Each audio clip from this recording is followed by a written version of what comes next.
The darkness of space surrounded the human battlecruiser USS Valiant as it moved slowly through the Kepler sector. Captain Jake Morrison stood on the bridge with his arms crossed. He watched the stars through the large window in front of him. The ship had been on patrol for 3 weeks, and nothing interesting had happened during that time. The crew was getting bored with the same routine every single day. Lieutenant Amy Carter sat at her station looking at the sensor screens. Her job was to watch for anything unusual in the area around the ship. She had been doing this job for 5 years and was very good at it. Suddenly, her screen started showing something new. Her eyes went wide as she looked at the data flowing across her displays. Amy turned her head toward the captain and spoke in a clear voice. "Captain, we have something approaching our position. It is moving at sublight speed and coming directly toward us." Jake walked over to her station and looked at the readings on her screen. "What kind of ship is it?" he asked. Amy pressed some buttons and more information appeared on the display in front of her. "I do not know, sir. The computer does not recognize this design. It is not in our database at all. The hull is made from materials we have never seen before. This is definitely not a human ship." Every person on the bridge stopped what they were doing and looked at the main screen. The image showed a beautiful alien vessel that seemed to glow with strange colors. The ship was shaped like a crystal and its surface changed colors as they watched it. Nothing built by humans looked anything like this strange craft. Jake knew this moment would come someday. Humans had been exploring space for many years now. They had always wondered when they would meet other intelligent beings. Now that moment was here, and Jake felt his heart beating faster in his chest. "Try to contact them," he ordered. Commander Lisa Hayes, who was the first officer, stepped forward and opened communication channels. "We are sending signals on all frequencies, sir, but there is no response yet," she said. The alien ship slowed down and stopped about 50,000 kilometers away from the Valiant. It just hung there in space, not moving at all. Then, without any warning, every alarm on the bridge started making loud noises. "Captain, they are scanning us," Amy shouted over the noise of the alarms. "This is not a normal scan. They are going deep into our systems. They are looking at everything inside our computers. They are taking all our data." Jake felt anger rising in his chest. "Raise the shields now. Get our defenses ready." But it was already too late to stop what was happening. The alien scan was already inside their computer systems. It moved through their networks like water flowing downhill. Nothing seemed to slow it down or stop it. The scan looked at classified military files. It copied weapon designs and engine specifications. It read personal information about the crew. The aliens were taking everything they could find, and Jake could not stop them. What the aliens did not know was that humans had prepared for exactly this situation.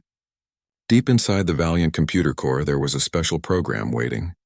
It was hidden under many layers of normal-looking files. The program had been created by the smartest computer experts on Earth. It was designed to wait quietly until someone tried to steal data from a human ship. "Sir, they have broken into our main databases," Lieutenant Danny Cole said from his position at the tactical station. "They are copying our weapons data and our engine designs. They are taking everything." Jake looked at the alien ship on the screen and made his decision. "Let them take it," he said quietly. "Activate Protocol Chimera right now." Amy looked shocked. "Sir, are you sure?" "Once we start that program, we cannot stop it." Jake nodded his head. "Do it now," he ordered. Amy entered the secret codes into her computer. Deep inside the ship, a special program woke up and began to work. The program had one job to do. It had to wait for someone to try and steal data from the ship. When that happened, the program would attach itself to the stolen data and go along with it into the enemy computers. The alien ship continued scanning and taking data. The beings inside that ship thought humans were weak and primitive. Their scans showed that human technology was far behind their own advanced systems. They saw fusion engines and missile weapons. They saw basic energy shields. Nothing looked dangerous to a race that had conquered many worlds, but hidden inside all that data was Protocol Chimera. The human program was small and very clever. It knew how to hide itself so no one would notice it. It traveled with the stolen data into the alien ship computers. Once inside, it would begin its real work. On the alien command ship named Eternal Dominance, the fleet commander looked at the human data. His name was Zalthor, and he was very proud of his position. He looked at the information on his displays and made a sound that meant he thought humans were worthless. "These creatures are primitive," he said to his crew. "They barely understand science. Their weapons are simple and weak. We will conquer their space in less than one cycle of our home star. His science officer agreed with him. Their computer networks are so easy to break into. We took all their data without any trouble at all. I am sending everything to our fleet network so all our ships can see what we found. Neither of them knew that Protocol Chimera was already at work. The human program was learning the alien computer language. It was studying how the alien systems worked. The program had been designed to learn and adapt very quickly.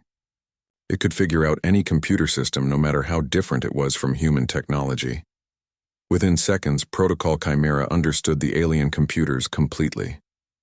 It began making copies of itself and spreading through the alien networks.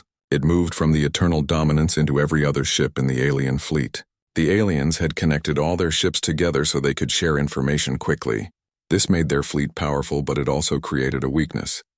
If something bad got into one ship, it could spread to all of them. Protocol Chimera spread like a disease.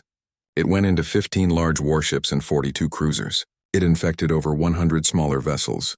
Every ship in the alien fleet now had the human program hiding in its computers. Back on the Valiant Captain, Jake Morrison watched his screens with satisfaction. "Report, Lieutenant Cole," he said. Danny looked at his display with amazement on his face. "Sir, the program has successfully entered their systems.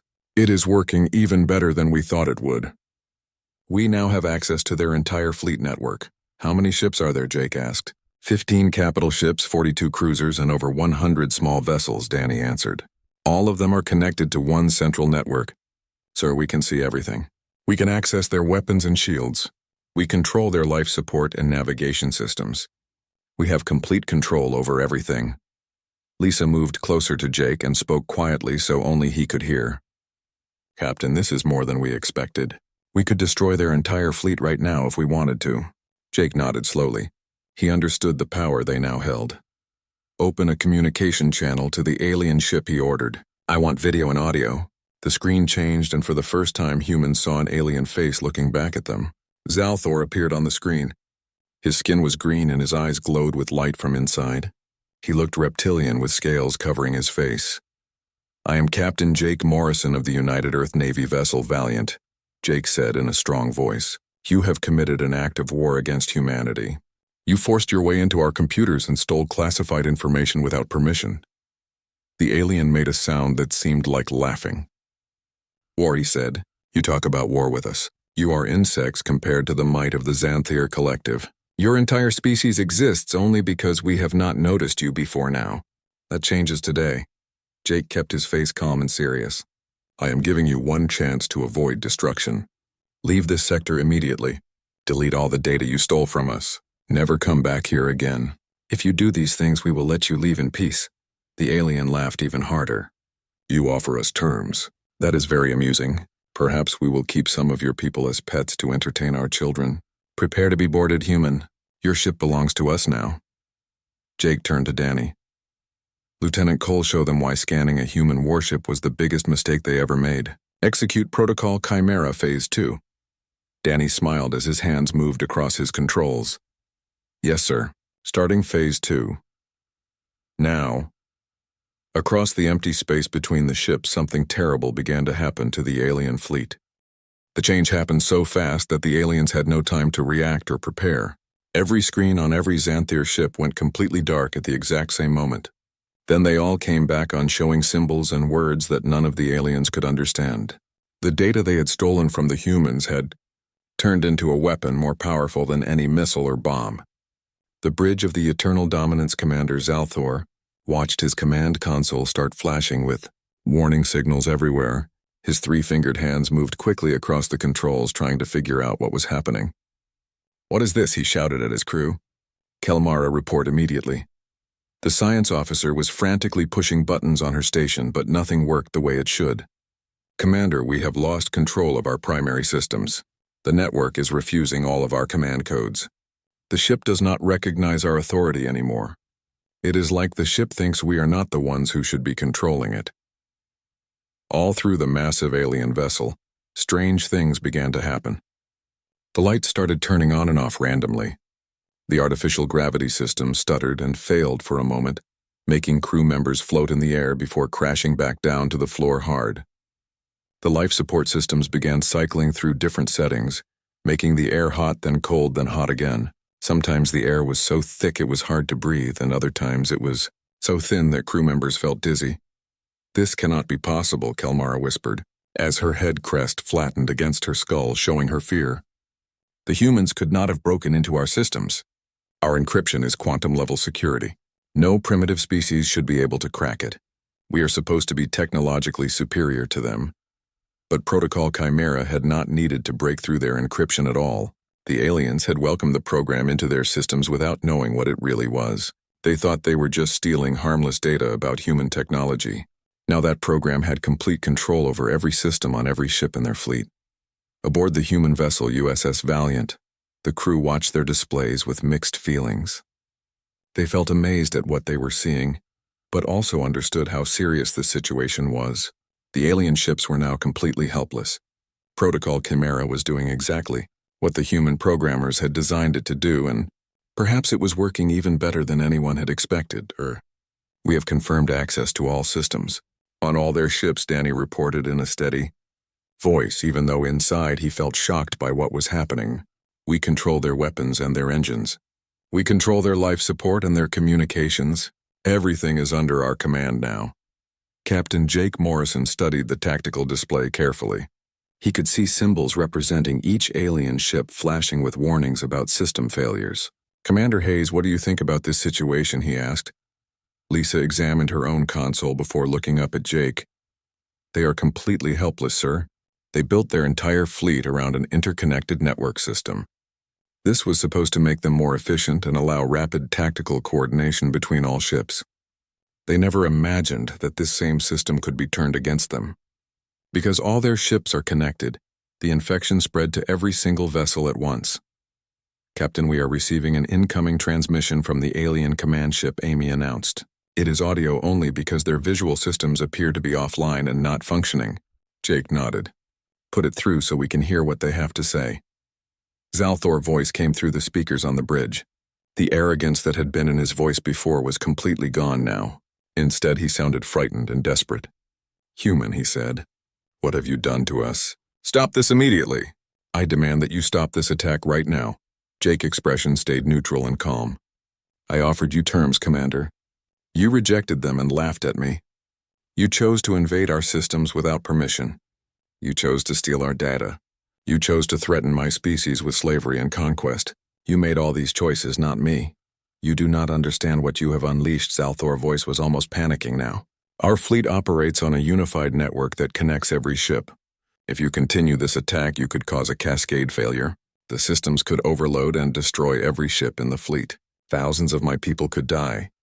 Jake leaned forward in his command chair. "Then I suggest you listen very carefully to what I am about to say, Commander. You have exactly 30 seconds to start deleting all stolen human data from your systems.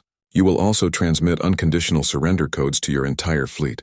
If you fail to do either of these things, I will demonstrate exactly how much control we now have over your precious ships." There was complete silence on the communication channel. Jake counted down the seconds in his head while watching the timer on his display.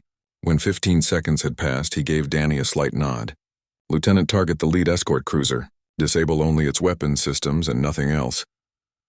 "Yes, sir," Danny replied, and his hands moved across his controls with practiced precision. Across the empty void of space, one of the smaller Xanthir vessels suddenly erupted with small explosions all along its hull. Every weapon system on that ship overloaded at once and destroyed itself. The ship went completely dark and began drifting through space with no power. However, its hull was intact and the life support was still working, so the crew inside would survive. "That was a demonstration," Jake said calmly into the open channel. "The next ship I target will not be treated so gently. You now have 15 seconds left, Commander." "Wait," Zalthor's voice cracked with desperation and fear. "We surrender. We will comply with all your terms. Please stop attacking us. Surrender is not good enough anymore," Jake said in a harder tone. "You will also provide us with the locations of all Xanthir military installations within 50 light-years of human space. You will share your complete star charts with us. You will give us your communication protocols and your fleet dispositions. You will also transmit a message to your superiors explaining exactly what happened here today. You will tell them why they should never threaten humanity again." The silence on the channel lasted for what seemed like a very long time. Then Zalthor spoke quietly. Agreed. We accept all your terms. Transmitting the requested data to you now. On the Valiant bridge, Amy console suddenly lit up with streams of incoming information. Captain, we are receiving massive amounts of data from their flagship. They are sending us star charts and information about military installations. They are giving us fleet deployment information, and even their diplomatic codes and communication networks. Jake allowed himself to smile just a little bit. Verify that the data is real and accurate, but I think we can assume it is genuine. They are too frightened right now to try any kind of deception or trick. Lisa moved closer to Jake and spoke in a low voice that only he could hear. Sir, what do we do with them now? We cannot let them leave with full knowledge of our capabilities, but we also cannot execute thousands of aliens in cold blood. That would make us no better than they are. No, Jake agreed immediately. We cannot and will not kill them all, but we can make absolutely sure they never forget what happened here today. We can make sure this lesson spreads throughout the entire galaxy. Jake stood up from his command chair and straightened his uniform. Open a fleet-wide channel, he ordered. I want every single Xanther ship to receive this message. I want every alien in this sector to hear what I have to say. Amy worked her controls. Channel is open, sir. All Xanther vessels are receiving your transmission now. Jake took a deep breath and began speaking. He knew his words would be remembered and repeated many times. I am Captain Jake Morrison of the United Earth Navy. Today you attempted to scan and invade a human warship. You did this with arrogance because you believed we were primitive and weak. You were wrong about us. The tactical display showed all the Xanther ships remaining completely motionless. Jake knew that every crew member on every ship was listening to his words right now. Humanity is not the most advanced species in the galaxy. We know this and we accept it. We have only recently reached the stars and our technology is still developing and improving. But what we lack in advanced technology, we make up for with something else. We are adaptable and we are cunning. We are survivors who evolved on a world that tested us constantly. We learned long ago that strength is not always about having the biggest weapon. Sometimes it is about turning your enemy's strength against them. Jake paused to let his words sink in. You trusted your superior technology too much. You believed your systems were completely impenetrable and secure. You never considered that we might design our defenses not to keep you out, but to let you in. We let you steal our data knowing it contained a trap. Then we used your own weapons and systems against you. On the bridge of the Eternal Dominance, Zalthor listened in silence. His hands were clenched into tight fists. Around him, his crew worked frantically trying to regain control of their systems. But the human program was embedded too deeply in their computers. They would need to completely purge every system, and that would take many days of work. Jake continued speaking to the alien fleet. Here's what will happen now. First, you will delete all data you stole from us. Second, you will leave this sector and never return. Third, you will take a message back to your leadership. The hours that followed were tense for everyone aboard the USS Valiant. The crew maintained full battle readiness while watching the alien fleet struggle to recover from the cyber attack. Captain Jake Morrison remained on the bridge the entire time, refusing to rest, even though Lisa offered to take command for a few hours. He wanted to be present in case anything went wrong with the situation. The Xanther worked methodically to remove Protocol Chimera from their systems. It was slow and painful work. Every time their technicians thought they had isolated the program, it would appear somewhere else in their network. The human software had been designed to be extremely difficult to remove. It created backup copies of itself and hid in places the aliens would not think to look. Lieutenant Danny Cole monitored their progress carefully from his tactical station. Sir, he reported they are making progress, but it is taking much longer than they expected. Our program keeps regenerating itself faster than they can delete it. They are going to need to do a complete system purge on every ship. Good, Jake said. That will keep them busy and unable to threaten anyone for quite some time. What is the status of their weapon systems? Danny checked his displays. All weapons are still offline across their entire fleet. They have not attempted to bring any of them back online. I think they are too afraid of what we might do if they try. Amy turned from her communication station. Captain, I'm receiving a request from the Xanther flagship. Commander Zalthor is asking permission to speak with you privately. Jake considered this for a moment. Put him through, but keep the conversation recorded for our records. The view screen activated and Zalthor's face appeared. The alien commander looked tired and defeated. His scales had lost some of their color, and his glowing eyes were dimmer than before. "Captain Morrison," he began, and his voice was very different from their first conversation. "I wanted to speak with you before we depart." Jake crossed his arms and waited for the alien to continue. "We have completed the deletion of all stolen data from our systems," he said. "We have also transmitted all requested information about our military installations and fleet positions. The data you requested about communication protocols has been sent as well." "I am aware of that," Jake replied. "My crew has been monitoring your transmissions." Zalthor nodded slowly. "I also wanted to say something that is difficult for me to admit. We underestimated your species badly. We assumed that because your technology appeared primitive, you would be easy to conquer. We were arrogant, and we paid the price for that arrogance." "Yes, you did," Jake agreed. Zalthor continued speaking. "I have sent a detailed report to the Xanthir collective leadership. I explained everything that happened here, including our defeat. I recommended that they avoid all contact with humanity, unless humans initiate it first. I also suggested that they consider diplomatic relations instead of military action." "That was wise of you," Jake said. Zalthor headcrest rose slightly. "May I ask you a question, Captain?" Jake nodded. "Your cyber weapon was sophisticated beyond anything we have encountered before. How long has your species possessed such technology?" Jake smiled slightly but did not answer the question directly. "Long enough to know how to use it effectively." "That is all you need to know, Commander." Zalthor seemed to understand that he would get no more information. He made a gesture that might have been a salute. "I hope our species do not meet again under hostile circumstances, Captain Morrison. Perhaps one day we can meet as equals instead of as enemies." Perhaps Jake agreed. "Safe travels, Commander." The screen went dark and the communication ended. Lisa approached Jake's command chair. "That was almost respectful at the end," she observed. Jake nodded. "Fear makes people reconsider their attitudes. He learned today that humans are not prey. That lesson might save both our species a lot of trouble in the future." Over the next 2 hours, the Xanthir fleet slowly came back online. Their engineers worked carefully, checking each system multiple times before activating it. They were terrified that the human program might still be hiding somewhere ready to take control again. Finally, with 1 hour remaining before Jake's deadline, the alien ships began to move. The Eternal Dominance led the way as the massive fleet turned and began heading away from human space. Their engines glowed as they built up speed, moving slowly at first and then faster as they gained confidence. The smaller ships formed a protective formation around the capital ships, even though everyone knew they were defenseless if the humans decided to attack. "Captain All Xanthir, vessels are departing the sector," Danny reported. "They are heading directly away from human territory. Their course will take them back toward their own space." Jake watched the tactical display as the symbols representing alien ships moved steadily away.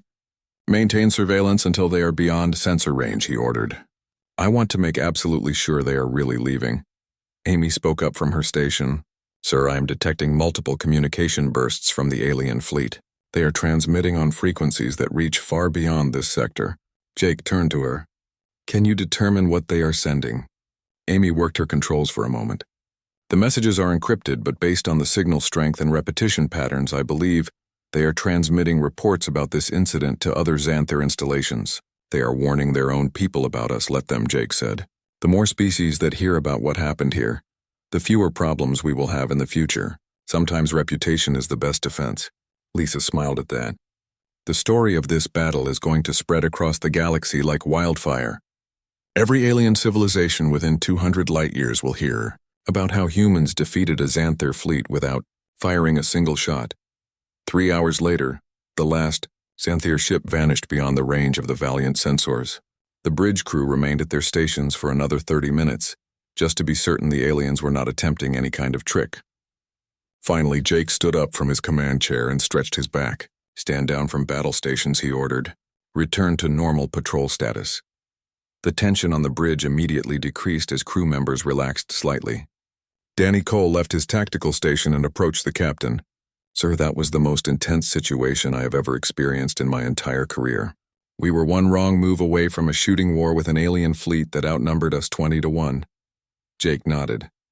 "Yes, we were, but we had advantages they did not know about. Protocol Chimera gave us the edge we needed. Without it, this confrontation would have ended very differently." Lisa joined them. "The question now is what happens next. This incident is going to have consequences that reach far beyond this sector. Jake walked over to the main viewport and looked out at the stars. Humanity just announced its presence to the galaxy in a dramatic way. We showed that we can defend ourselves, but we also showed restraint by not destroying the Xanthir fleet when we had the chance. Some species will respect that. Others will see it as weakness. Do you think other aliens will test us the same way the Xanthir did? Amy asked. Jake considered the question carefully before answering. Absolutely. The galaxy is filled with species we have never met. Some will be curious about us, some will want to trade with us, and some will see us as threats or as potential resources to exploit. What happened today was just the beginning. Lisa crossed her arms and leaned against the railing. We need to report this incident to Earth Command immediately. They need to know what happened and they need to start preparing for increased alien contact. Jake agreed. Amy, open a secure channel to Arcturus Station. Send them a complete report of the engagement, including all tactical data and recordings. Mark it Priority 1. Yes, sir, Amy replied and began working on the transmission. As she compiled the data, Jake continued to stare out at the stars. Somewhere out there, other alien species were already learning about the incident. Some would be cautious, some would be frightened, and some would be angry that a primitive species had humiliated one of the more powerful civilizations in the region. Captain, the report is ready for transmission, Amy announced. Jake turned away from the viewport. Send it. Amy pressed the final button, and the compressed data burst shot away from the Valiant, traveling faster than light toward human space. The information would reach Arcturus Station in less than 6 hours. After that, decisions would be made by people with much higher rank than Jake. For now, though, his duty was to continue the patrol and watch for any other threats. All stations maintain heightened alert status, he ordered. I want continuous sensor sweeps of the entire sector.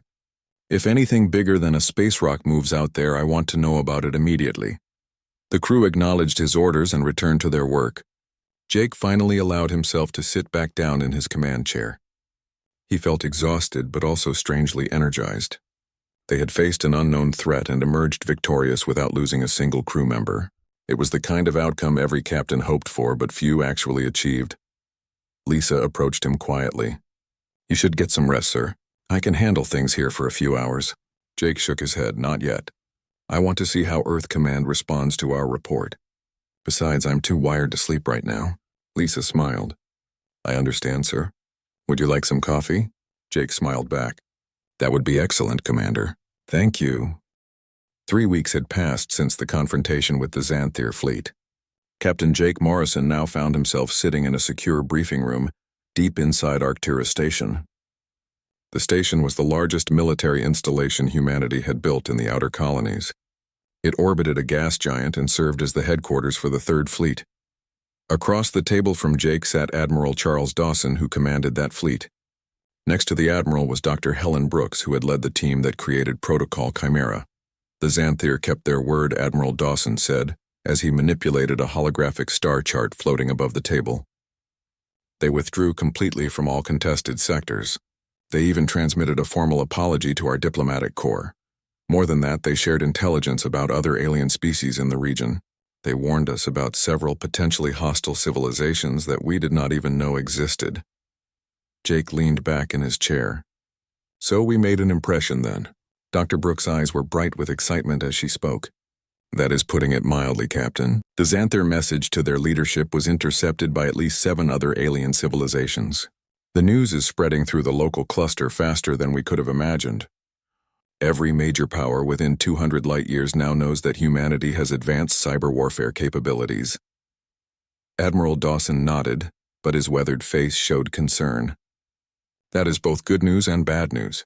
Good because it has deterred several species from testing our defenses. Bad because it has also attracted attention from civilizations that see us as either a potential threat or as a resource they want to acquire.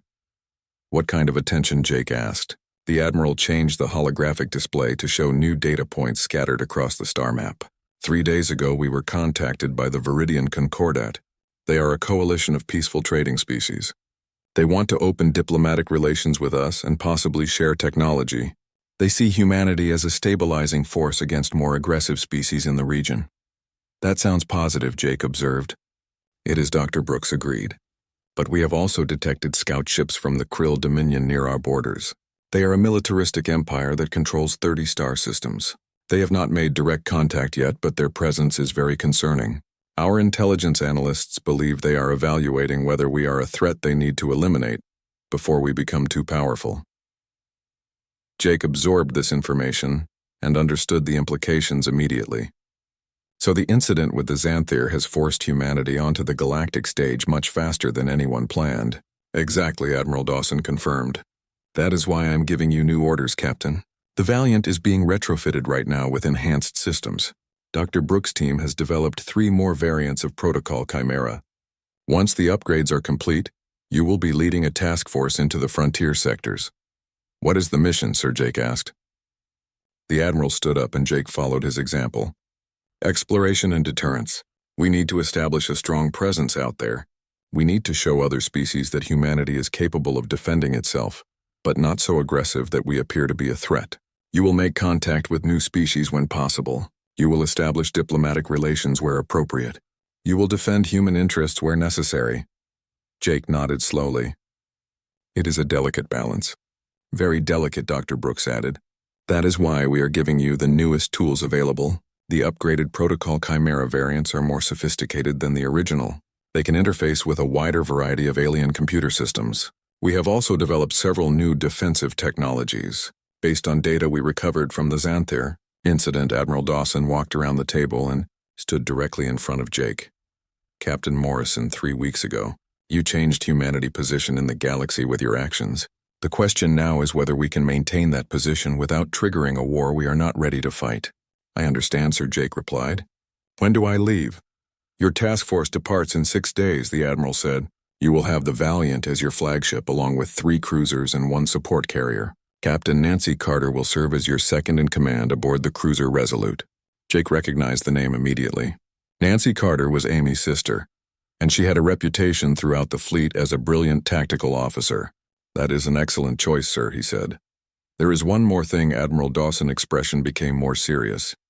We have received intelligence suggesting that the Krill Dominion is planning something significant. They are gathering forces near our border, and their fleet movement suggests they might be preparing for a major military operation. We do not know if humanity is their target, but we need to be ready for that possibility. Do we have assets in place to monitor their activities? Jake asked. Limited ones, the Admiral admitted. That is another reason for your mission. We need better intelligence on the Krill and other potential threats. Your task force will be our eyes and ears in the frontier regions. You will gather information and report back on everything you find. The briefing continued for another hour as they discussed operational details and communication protocols. They reviewed contingency plans for various scenarios ranging from first contact situations to full-scale combat. By the time Jake left the secure facility, his mind was already working through tactical problems and planning ship formations. As he walked through the wide corridors of Arcturus Station, he passed large viewports that showed the vast construction yards outside. New ships were being built at an unprecedented rate. Humanity was gearing up and expanding its military capabilities as fast as possible. The encounter with the Xanthir had revealed both human strengths and weaknesses. Earth leaders were determined to address both issues before another crisis emerged. Jake found Lieutenant Amy Carter waiting for him at one of the observation lounges that overlooked the planet below. She came to attention and saluted as he approached. Captain, she said, I heard about the new assignment. Jake returned the salute and then relaxed. News travels fast, he said with a slight smile. I assume you know that your sister will be joining the task force. I do, Sir Amy replied. Nancy sent me a message this morning. She is honored to serve under your command and excited about the mission. They stood together looking out at the planet below and the stars beyond. Amy, what we did 3 weeks ago changed everything for humanity. We showed the galaxy that we are not easy targets, but we also painted a bullseye on our backs. The missions ahead are going to be extremely dangerous. I know, Sir Amy said quietly. But that is exactly why we joined the Navy in the first place. We wanted to explore the stars and protect Earth. We wanted to prove that humanity deserves a place among the spacefaring races. Jake nodded in agreement. Yes, that is exactly right. Make sure the crew is ready to depart. We leave in 6 days, and I have a strong feeling the galaxy is not done testing us yet. As if the universe wanted to prove his point, an alert suddenly chimed through the station communication system. A moment later, Admiral Dawson's voice came through on the general channel, speaking to all personnel. All personnel, this is Admiral Dawson. We have just received confirmation that an unidentified fleet has entered human space in the Procyon sector. All ships are ordered to achieve full combat readiness immediately. This is not a drill. I repeat, this is not a drill. Jake and Amy exchanged quick glances. It looks like we are being tested sooner than anyone expected, Jake said. Let us get to the Valiant right now. Something tells me our quiet refit period just got cut very short. They moved quickly through the corridors as alarm klaxons began sounding throughout the massive station. Around them, hundreds of Navy personnel raced to their duty stations with practiced efficiency. The docking bay where the Valiant waited was a scene of controlled chaos. Engineers were disconnecting umbilical cables and supply lines. Maintenance crews were securing equipment and clearing the area around the ship. The crew was already aboard and preparing the vessel for immediate departure. Jake and Amy reached the airlock and hurried inside. They made their way to the bridge where the rest of the command crew was already at their stations. Commander Lisa Hayes looked up as Jake entered. Captain, we are receiving tactical updates from Station Command. An alien fleet of unknown origin has been detected in the Procyon sector.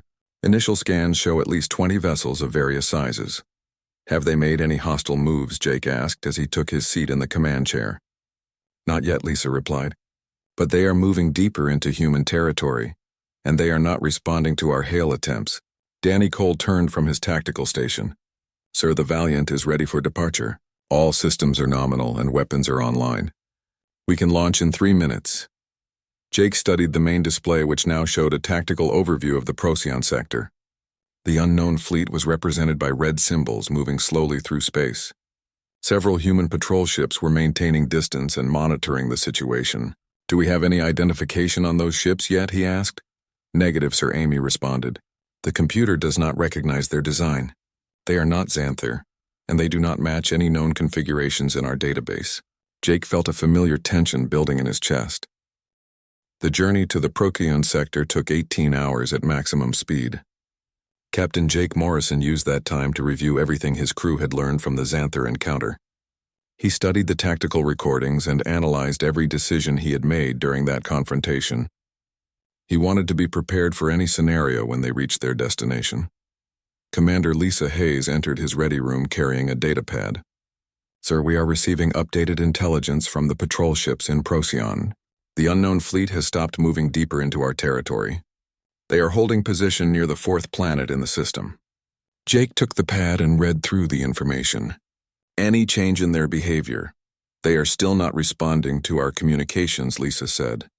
But they have not powered up weapons or made any threatening moves. They are just sitting there as if they are waiting for something.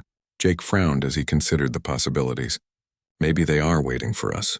Maybe they heard about what happened with the Xanther, and they want to see how we respond to their presence. That is a disturbing thought, Lisa admitted.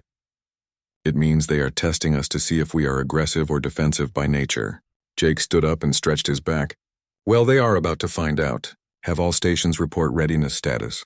I want to know we are prepared for anything when we drop out of faster-than-light travel. 20 minutes later, the USS Valiant emerged from its jump at the edge of the Procyon system. The bridge crew immediately went to work analyzing sensor data and updating the tactical display. Lieutenant Danny Cole's voice was calm as he reported. Sir, I have the unknown fleet on sensors. 22 vessels total. They are maintaining position exactly where the patrol ships reported them. Can we identify their design yet, Jake asked. Amy worked her console for several seconds before responding. Negative, sir. These ships do not match anything in our database. The hull configuration is completely unique. They appear to be using some kind of biological technology. Parts of their ships look almost alive. Jake moved to Amy's station and looked at the detailed scans on her display. The alien vessels were unlike anything he had seen before. They had smooth organic curves instead of the angular designs favored by both humans and the Xanther. Strange patterns flowed across their hulls that might have been energy conduits or perhaps something else entirely. Hail them, Jake ordered. All frequencies. Let us see if we can get them to talk. Amy opened communication channels and transmitted greeting messages in every language humanity had encountered so far. The messages included mathematical sequences and visual representations that should be understandable to any technological species. For almost 5 minutes, there was no response. Then suddenly every screen on the Valiant bridge flickered. The main view screen came to life, showing an alien face that was both beautiful and strange. The being had smooth blue skin and large eyes that seemed to contain entire galaxies within them. When it spoke, the words came through in perfect English. "Greetings, Captain Morrison of the vessel Valiant. We are the Lyrians. We have traveled far to meet your species." Jake felt a chill run down his spine. They knew his name and his ship. They had been waiting specifically for him. "I am Captain Jake Morrison," he replied, keeping his voice steady. "How do you know who I am?" The Lyrian smiled, and the expression seemed genuine and warm. "We have been observing your species for some time, Captain. We were present in this region when you encountered the Xanthir Collective. We witnessed your defense, and we were impressed by your restraint. You could have destroyed their fleet completely, but you chose mercy instead. That choice tells us much about your species' character." Jake exchanged glances with Lisa before responding. "You were watching that encounter, and you did not intervene or make your presence known." The Lyrian nodded. "We wanted to see how humanity would handle first contact without outside interference. We needed to know if your species was ready to join the greater galactic community. Your actions convinced us that you are." Danny spoke quietly from his tactical station. "Sir, their ships are not showing any weapon signatures. I do not detect any active targeting systems or charged weapons. They appear to be completely unarmed." Jake found that hard to believe. "You crossed vast distances of space in unarmed vessels," he asked the Lyrian. "We do not need weapons, Captain," the alien replied. "We are an ancient species. We have existed for millions of your years. We learned long ago that violence only breeds more violence. We abandoned weapons and warfare countless generations ago. Now we seek only knowledge and peaceful cooperation with other species." Lisa stepped forward. "If you are peaceful, why did you enter our space without permission? Why not announce yourselves properly through diplomatic channels?" The Lyrian turned its attention to her. "A fair question, Commander. We entered your space because we wanted to test your response. We needed to see if humanity would react with immediate aggression or with caution and restraint. You chose the latter, which pleases us greatly." Jake crossed his arms. "So this entire situation has been another test. You could have simply contacted us through normal diplomatic channels, but instead you decided to see how we would react to an unknown fleet appearing in our territory." The Lyrian expression remained calm. "Yes, Captain. We understand your frustration, but these tests are necessary. The galaxy is filled with young species that gain access to faster-than-light travel before they are emotionally ready for it. Some of these species become aggressive conquerors. Others become victims of those conquerors. We needed to determine which category humanity falls into." "And what is your conclusion?" Jake asked. The Lyrian's smile widened. "You are neither conquerors nor victims, Captain Morrison. You are survivors and defenders. You do not seek conflict, but you do not flee from it either. You protect what is yours, but you show mercy to defeated enemies. These are qualities we value highly." The alien leaned forward slightly as if sharing a secret. "The Xanthir tested you with arrogance and aggression. You defeated them but did not destroy them. We tested you with mystery and intrusion. You responded with caution and diplomacy, rather than immediate violence. You have passed both tests, Captain. Humanity is ready to learn about the greater galaxy." "What exactly does that mean?" Jake asked carefully. The Lyrian gestured and the view screen split to show a vast star map. "There are over 100 species in this region of space that have achieved interstellar travel. Some are peaceful traders like the Viridian Concordat. Others are aggressive empires like the Krill Dominion. Most fall somewhere in between. Until now, humanity has been isolated and unknown. That isolation is ending." "We know," Jake said. "The encounter with the Xanthir made sure of that." The Lyrian nodded. "Yes, it did. And now you face a choice. You can try to navigate the complex politics of the galaxy alone, relying only on your own resources. Or you can accept our offer of friendship and guidance. We can teach you about the other species. We can share knowledge and technology. We can help you avoid the mistakes that so many young civilizations make." Lisa spoke up again. "And what do you want in return? Nothing comes free in this universe." The Lyrian expression became thoughtful. "You are wise to be suspicious, Commander. But truly we ask for very little. We wish only to establish an embassy on one of your worlds. We want to share our knowledge of the galaxy with your people. In return, you would share your own unique perspectives and innovations with us. It would be an exchange of knowledge, nothing more." Jake considered the offer carefully. This was a decision that would affect all of humanity. He did not have the authority to make it alone. I appreciate your offer, he said finally, but I cannot make this decision by myself. This is something that must be discussed by Earth government and military leadership. Of course, the Lyrian agreed immediately. We did not expect an answer today. We simply wanted to make contact and extend our offer. We will remain in this system for 1 of your weeks. That should give your leaders sufficient time to consider our proposal and formulate a response. Jake nodded. That seems reasonable. I will transmit a full report to Earth Command immediately. The Lyrian smiled again. We look forward to hearing from you, Captain Morrison. We believe this could be the beginning of a long and beneficial friendship between our peoples. One more thing before we end this conversation. Jake waited. What is it, he asked. Be cautious of the Krill Dominion, the Lyrian said, and its tone became serious. They are gathering forces near your borders, as you already know. They see humanity as a potential threat that must be eliminated or conquered before you become too strong. They are planning an attack, Captain. We do not know when, but we know it is coming. You must prepare your defenses. Jake felt his stomach tighten. How certain are you about this? Very certain, the Lyrian replied. We have been observing the Krill for a long time. We recognize the patterns of their behavior. They always strike at emerging species before those species can become established. They will come for you soon. Thank you for the warning, Jake said. We will take appropriate precautions. The Lyrian bowed its head slightly. We hope to speak again soon, Captain. Farewell. The communication ended and the view screen returned to showing the alien fleet floating peacefully in space. Lisa let out a long breath. Well, that was unexpected, she said.